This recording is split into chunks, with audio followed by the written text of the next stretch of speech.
আসসালামু আলাইকুম, কি অবস্থা? যে যেখান থেকে আমার ভিডিওটা দেখছেন সবাইকে আন্তরিক শুভেচ্ছা ও মন থেকে গভীর ভালোবাসা। তো কিছুক্ষণের জন্য চলে গেলাম সেই শৈশবের হারানো দিনগুলোতে। আজকে আমরা ভাই ব্রাদার সবাই মিলে এই চকের মাঝখানে শালু টোকাইলাম। তো এখন পোড়াবো, পোড়ায় খাবো। আর এই ফিল শুধুমাত্র যারা গ্রামে বসবাস করে তারাই পাবে। চারদিক দিয়ে সর্ষের ফুল আর চক পুরো ফাঁকা। এখন শীতের ওয়েদার অনেক ভালো লাগছে, ফিলিংসটা অনেক একটা সেরকম একটা ফিলিংস।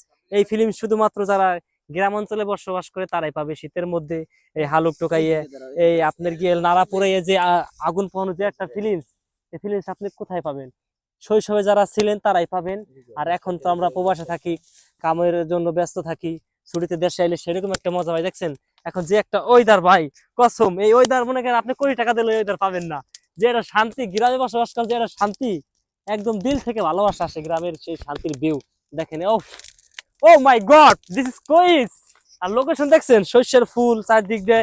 আপনার গিয়ে যখন বর্ষার শীত শেষ, শীতের মৌসুমে এই দিনে মনে করেন শালু ফুরাই খাওয়া যে একটা মজা লাগে, শান্তি। তো শালু পোড়াও দিছি এটার ভিতরে, আগুন ধরাই দিছি, শান্তি দেয়। তো ভিডিওটা ভালো লাগলে অবশ্যই লাইক শেয়ার কমেন্ট করবেন। আসসালামু আলাইকুম।